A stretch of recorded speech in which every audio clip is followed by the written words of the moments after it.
Hola chicos, bienvenidos a prepararlaselectividad.com. Vamos con un nuevo vídeo de biología y en esta ocasión voy a hablaros de lo que es la catálisis enzimática.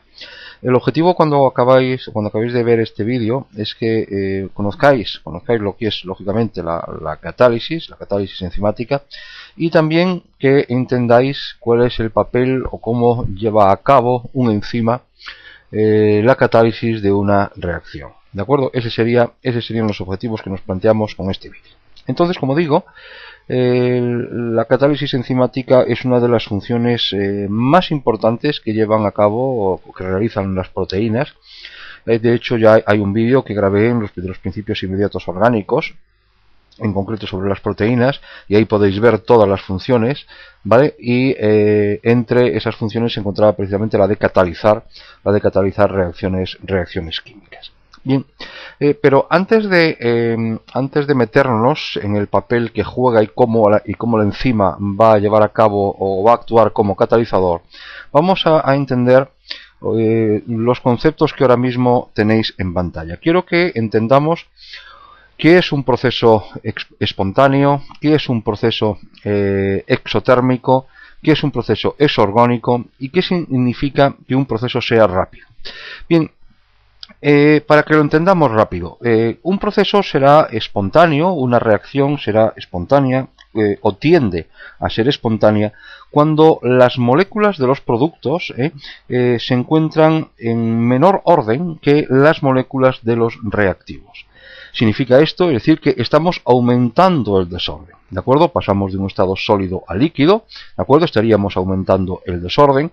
De un estado líquido a sólido estaríamos aumentando el desorden. Y eso, el desorden que se produce en una determinada reacción química viene determinado o viene indicado por la letra S. Y cuando hablamos de una variación entre productos y reactivos, como estoy diciendo que tiene que aumentar el desorden, hablaríamos de una variación de S, que es lo que se conoce en termodinámica como la entropía. ¿De acuerdo? Es decir, por lo tanto, un proceso será o tiende a ser espontáneo cuando la entropía aumenta, es decir, cuando el orden de los productos es menor que el orden de los reactivos. Aumentamos, por lo tanto, el desorden de la reacción y de esta manera aumenta la entropía. ¿De acuerdo?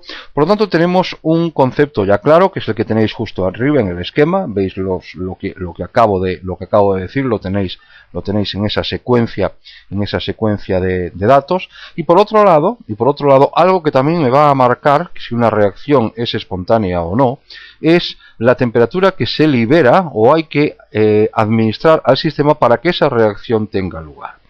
Cuando el sistema o cuando la reacción desprende energía, estamos hablando de que tenemos delante un proceso exotérmico, mientras que cuando un proceso lo que hace es captar energía para que pueda llevarse a cabo, estaríamos hablando de un proceso endotérmico.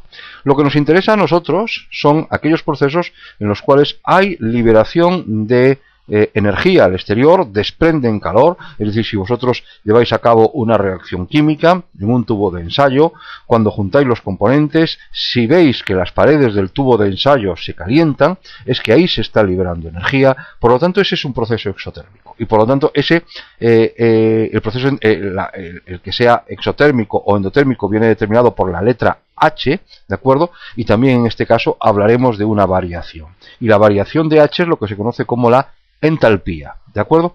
Fijaos, por lo tanto, que tengo dos palabras, por un lado la entropía, que está relacionado con el orden y el desorden, y por otro lado la entalpía, que está relacionado con la liberación o no de calor por parte del sistema, y todo eso junto, ¿vale? Es lo que me va a mí determinar si una reacción va a ser espontánea o si por el contrario no va a ser espontánea. Y lo tenéis mediante esa fórmula que tenéis ahí delante, que me indica donde aparece un nuevo concepto, que es la energía libre, que viene determinada por esa delta G. La energía libre que tiene un sistema será igual a la variación de entalpía menos el producto de la temperatura por la variación de entropía. Fijaos en este sentido que cuando hablaba de entropía y de entalpía, hablaba de que un proceso tiende a ser espontáneo cuando la entropía aumenta y un proceso tiende a ser espontáneo cuando la entalpía disminuye. Diré que un proceso es espontáneo y por lo tanto es exorgónico cuando hay una disminución en la variación de la energía libre. Y la energía libre viene determinada, como ya veis ahí, por la variación de la entalpía menos el producto de la temperatura por la variación de la entropía. Pero una cosa es que el proceso sea espontáneo o no sea espontáneo, y otra cosa es que el proceso sea rápido. Es decir, espontáneo no significa que sea rápido. Y en este sentido, la mayoría de las reacciones que tienen lugar a nivel intracelular son muy lentas, son espontáneas pero muy lentas, y por lo tanto son muy lentas para las necesidades que tiene la célula, y por lo tanto va a ser necesaria la presencia de sustancias que ayuden precisamente a aumentar la rapidez de estas reacciones. ¿De acuerdo? ¿Lo estáis entendiendo hasta ahora? Vale. Entonces, como veis ya ahí en la siguiente diapositiva, lo que nos planteamos ahora es cuáles son los factores que van a limitar la velocidad de la reacción. Es decir, ¿de qué depende la velocidad de una reacción? Bien, la velocidad de una reacción, encima de una reacción química, va a depender de algo básico, que es de la rotura de unos enlaces en los reactivos y la formación de nuevos enlaces en los productos. Es decir, en la medida en que se rompan rápido unos y se formen rápido otros, estaremos hablando de una alta velocidad en la reacción. Si esto no ocurre, es decir, si los enlaces de los reactivos no se rompen con una velocidad alta, por las circunstancias que sea, que ya veremos, y por otro lado, los nuevos productos no se van a formar, pues tendremos una velocidad de reacción lenta, por mucha espontánea que sea esa reacción. Y todo ello va a depender de dos cosas que tenéis ahí en delante. Por un lado, la orientación y por otro lado, la energía cinética. Fijaros que para que exista una buena velocidad de reacción, los reactivos se tienen que juntar, se tienen que colocar en la forma y orientación adecuada para que sus enlaces puedan romperse. ¿De acuerdo? Esto en cuanto a lo que sería la orientación. Y por otro lado tenemos la energía cinética, que la energía cinética tendrá que ser energía en cantidad suficiente como para favorecer, ¿vale?, la repulsión que se va a producir entre los electrones cuando se vayan a formar los productos. Pensar que vamos a tener que juntar de nuevo átomos, ahí va a existir una repulsión entre ellos que impide o que tiende a impedir que esos productos, esos nuevos enlaces se forman, pero cuanto mayor sea la energía cinética, lógicamente va a ser mayor la posibilidad de formación de estos productos. Por lo tanto, el enzima en este caso va a intentar juntar los sustratos que son los reactivos, los que intervienen en la reacción, los va a intentar juntar en la forma adecuada, de la forma precisa. ¿Para qué? Para que exista la menos repulsión posible entre los electrones una vez que se van a formar los productos. O sea, el papel del enzima, aunque va a tener otro papel después, pero bueno, en primer lugar, el papel del enzima a nivel de la orientación lo que va a hacer es orientar en la manera adecuada. ¿Para qué? Para que tanto la rotura como la formación se produzcan de la mejor manera. Y por otro lado, como ya veremos después, el enzima también va a afectar a la energía cinética que van a tener esos reactivos para dar lugar a la formación de productos. Fijaos una cosa, tenemos que entender, y lo tenéis que entender bien, es que cuando se está produciendo la colisión entre los reactivos, ¿vale?, cuando se está en el comienzo, por así decirlo, de la reacción, pues por un lado se están formando nuevos enlaces y por otro lado se están formando continúan los viejos enlaces. Bien, este conjunto este conjunto tanto de nuevos enlaces como de viejos enlaces es lo que se conoce como estado de transición. Y ahí lo tenéis en esos dos círculos. Parto de los reactivos, ¿de acuerdo? Para alcanzar el estado de transición, ¿cuál es el estado de transición? El estado de transición va a ser el lugar donde coexisten, por así decirlo, los enlaces viejos con los nuevos. Pero para llegar a ese estado de transición es necesario aplicar una energía. La energía necesaria para llegar a ese estado de transición y que va a permitir que el proceso continúe es lo que se conoce como energía de activación. Y lo tenéis ahí en la pantalla, con una flecha pasando de reactivos a estados de transición y marcando la energía como la cantidad de energía que hay que hacer para pasar de un lado a otro.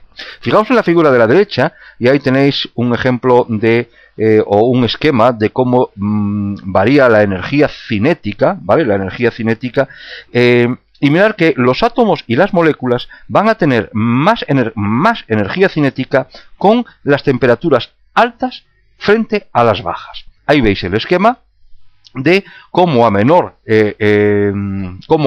energía cinética, ¿de acuerdo? Estaríamos trabajando a temperaturas más bajas, mientras que cuanto mayor sea la temperatura, estaremos hablando de una mayor energía cinética. ¿De acuerdo? ¿Está entendido hasta aquí?